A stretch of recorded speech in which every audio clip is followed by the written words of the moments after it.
Sebelumnya, Assalamualaikum warahmatullahi wabarakatuh. Perkenalkan, nama saya Gini Regina Puspita dari kelas 2A Prodi 3 Keperawatan. Di sini saya akan memberikan edukasi tentang standar operasional prosedur tindakan pemeriksaan fisik intranatal dalam asuhan persalinan normal. Yang pertama yaitu standar operasional prosedur tindakan pemeriksaan fisik intranatal. Yang pertama itu ada fase prainteraksi, yaitu mengecek catatan medis dan perawatan, lalu mencuci tangan. Selanjutnya menyiapkan alat-alat yang diperlukan. Yang pertama ada alat-alat tanda vital dan pemeriksaan fisik lengkap. Yang kedua handscoon steril. Selanjutnya ada kaca steril dan dalam tempatnya, lalu ada bengkok, kapas lembab NaCl, pembalut, dan celana dalam, lalu selimut mandi. Fase yang kedua yaitu fase interaksi. Yang pertama memberikan salam terapeutik, yang kedua melakukan evaluasi atau validasi, ketiga menanyakan apa yang dirasakan ibu, yang keempat menanyakan mengenai kontraksi, kapan mulainya, frekuensi, durasi, dan kekuatannya. Selanjutnya menanyakan adanya cairan vagina, pendarahan vagina, lendir dan air ketuban. Lalu juga menanyakan kapan, waktu, bau, dan jumlah. Selanjutnya menanyakan gerakan janin, lalu menanyakan terakhir BAB dan BAK, lalu catat temuan dalam patograf. Selanjutnya fase kerja.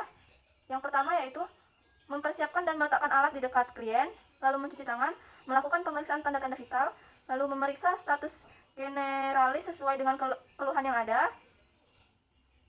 Selanjutnya kita melakukan pemeriksaan abdomen. Yang pertama yang dilakukan yaitu melakukan inspeksi abdomen, luka bekas operasi. Yang kedua, melakukan pemeriksaan Leopold 1, 2, 3, dan 4, lalu frekuensi, durasi, dan kekuatan kontraksi, lalu mendengarkan denyut jantung janin. Selanjutnya pemeriksaan perineum. Langkah yang pertama yaitu mencuci tangan terlebih dahulu, menggunakan sarung tangan DTT atau steril, menjelaskan prosedur kepada ibu dan memberitahu kemungkinan ketidaknyamanan. Selanjutnya melakukan periksa dalam, lendir bercampur darah, pembukaan, penurunan kepala janin, dan selaput ketuban. Hal-hal yang harus diperhatikan, jangan melakukan pemeriksaan dalam jika ibu melaporkan adanya pendarahan vagina, atau jika pendarahan jelas pada pemeriksaan genital luar. Selanjutnya, pemeriksaan ekstremitas bawah, pemeriksaan refleks pasella, lalu diskusikan temuan-temuan dengan ibu dan keluarga, catat temuan dalam patograf, lalu pemantauan terus-menerus sepanjang kala satu persalinan, memonitor tekanan darah setiap 4 jam sekali, memonitor suhu badan setiap 4 jam sekali, memonitor denyut nadi setiap 30 menit, mendengarkan denyut jantung janin setiap 1 jam pada fase laten, lalu setiap 30 menit pada fase aktif.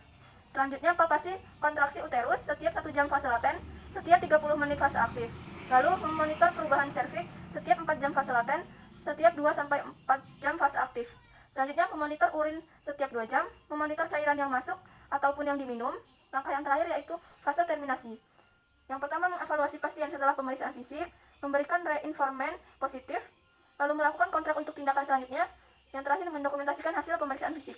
Mungkin itu saja yang dapat saya sampaikan tentang standar operasional prosedur tindakan pemeriksaan fisik intranatal. Kurang lebihnya saya mohon maaf. Saya wabillahi taufiq wal hidayah. Wassalamualaikum warahmatullahi wabarakatuh.